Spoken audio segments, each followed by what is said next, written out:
First times are always a lot of fun up on the mountain. This is a sound never yet heard up here by us. The sound of a kettle steaming, sitting over a fire, right? And that's not to say we've never boiled water up here, but never a proper kettle, never in this cooking pot, never on this plate. But this sound in particular, we've never heard it.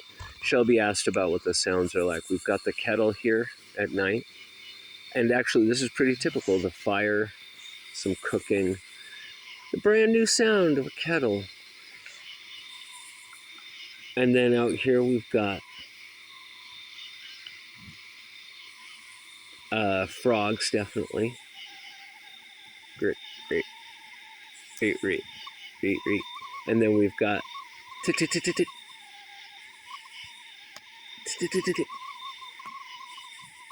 some kind of insect, maybe.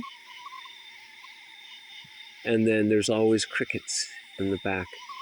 We often can hear the road from down the valley. It's actually quite a ways away, but the acoustics bounce it right up to us. That one was loud. Good night.